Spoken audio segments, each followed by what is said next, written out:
Hermanos, hoy vamos a ver lo que nos dice San Lucas en el libro de los Hechos, el capítulo 1, versículos 15 al 26.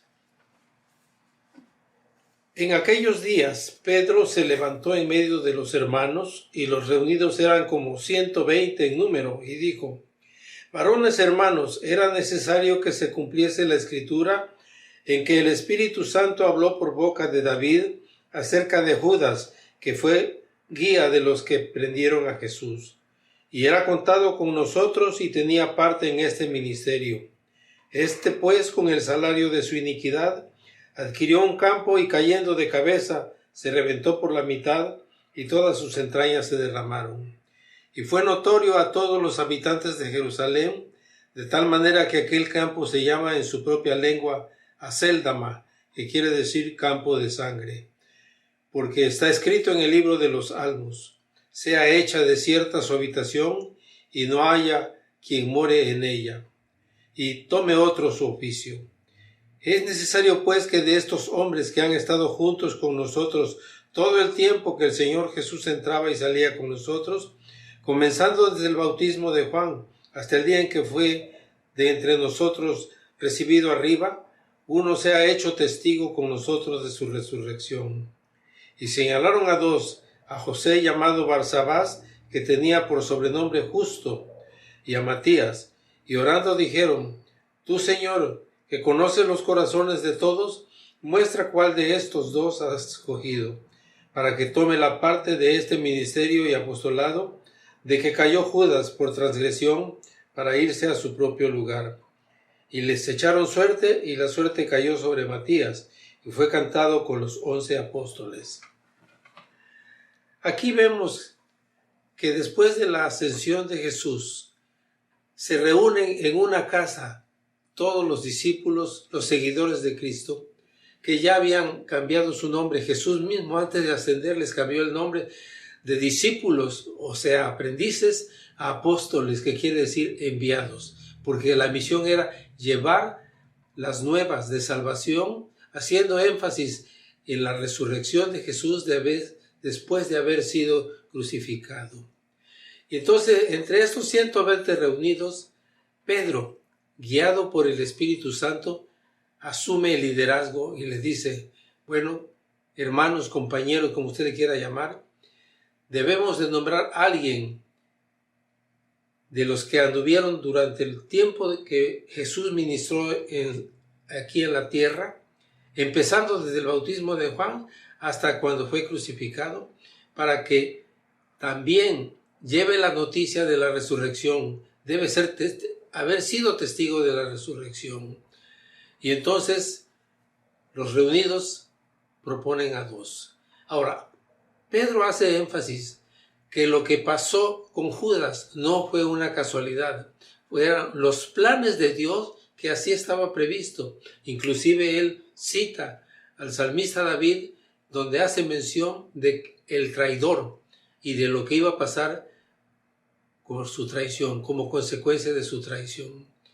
Entonces, dentro de todos los reunidos, señalan a dos: a Justo, que también tenía por sobrenombre Barsabás, y a Matías, cuyo nombre significa regalo de Dios. Y recurren a un método que la ley prescribe, que era cuando llevaban un cordero para sacrificarlo y habían dos iguales, entonces echaban suerte, de acuerdo con la ley así establecida, para que la suerte, según ellos, decidiera quién de los dos corderos iba a ser establecido.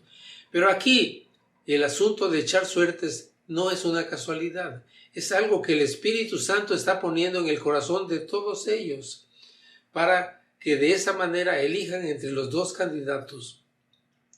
Y la suerte recae sobre Matías, que significa regalo de Dios. Pero antes de eso, ellos se ponen a orar para que el Espíritu Santo los guíe en su decisión, porque ellos están conscientes de que no es una tarea humana, ni es una designación humana, sino que es obedecer los planes de Dios, que se los va a marcar sobre este sistema de echar suerte. Que, por cierto, es el último momento que el Nuevo Testamento señala de que los seguidores de Jesús recurrieron al método de echar suertes. Y la suerte, como decíamos, recae sobre Matías, el cual a partir de ese momento es considerado uno de los 12 apóstoles, de los que inician el ministerio. Y su misión es llevar la noticia de que Jesús fue crucificado, pero resucitó al tercer día, y que ellos son testigos de que eso así pasó y no lo que andan diciendo las autoridades romanas o las autoridades religiosas judías, de que los discípulos se robaron su cuerpo. No, esto no estaba planeado de esa manera. Los planes de Dios obedecían a la resurrección. Y recuerden ustedes que en la ascensión Jesús asciende al cielo, al Padre, con un cuerpo como el que siempre poseyó en la tierra, con su cuerpo. Y de esa manera se sienta a la diestra del Padre, también predicho por el profeta Daniel, cuando dice que ve a un muchacho, a un hombre, o figura de hombre, que es presentado ante el anciano de días, que es el Rey de Reyes, es nuestro Dios, y es nombrado el Rey de toda la tierra.